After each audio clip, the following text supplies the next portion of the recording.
ഓ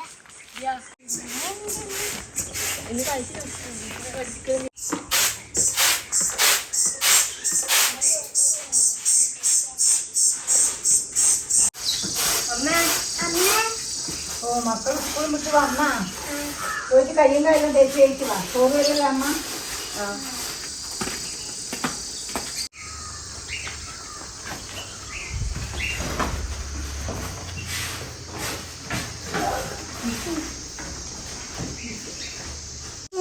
അറിയില്ല മോനെ മകേഷേ, നീ അറിഞ്ഞിനാ അപ്പുറത്തെ രാധേന്റെ മോന്റെ കാര്യം?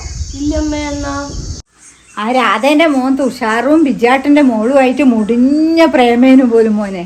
എനിക്ക് ബിജാട്ടൻ ആ പിള്ളേരെ അടിയും കുത്തും ഒന്നും പറയണ്ട. അങ്ങനെയല്ലേ ഉണ്ടേനു?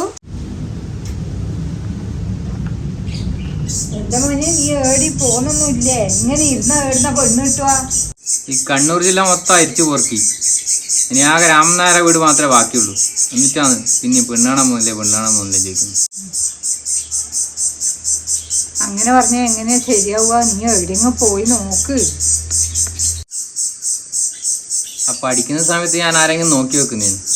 അന്നേരം നിങ്ങൾ ഓരോ വിജയേട്ടൻ്റെ മോൻ്റെത് തുഷാറിൻ്റെത് അതും ഇതും ഓരോ കഥയെല്ലാം പറഞ്ഞിട്ട് ഞാൻ പിന്നെ ആരെങ്കിലും നോക്കി വെച്ചിട്ടുണ്ടെങ്കിൽ നിങ്ങൾക്ക് ഇനി ഇഷ്ടപ്പെടില്ല എന്ന് വെച്ചാൽ ഞാൻ അതിനൊന്നും തുനിയായി. അന്നേരം ഞാൻ വിചാരിച്ച അതെല്ലാം തെറ്റാന്ന്, അങ്ങനെയൊന്നും ചെയ്യരുന്ന്. ഇപ്പല്ലേ അതിൻ്റെ എല്ലാം വിഷമം മനസ്സിലാകുന്നു. പോയി നോക്കിയിട്ട് പരതിയിട്ട് പെണ്ണിനെയും കിട്ടുന്നില്ല, ഒന്നുമില്ല. നിങ്ങളെല്ലാം അന്ന് പറഞ്ഞ തുഷാർ എന്തായി? ആ പെണ്ണിനെയും കെട്ടി 3 കുട്ടികളുമായി നല്ല സുഖമായിട്ട് ജീവിക്കുന്നു. ഇപ്പം ഞാൻ ശശിയായി.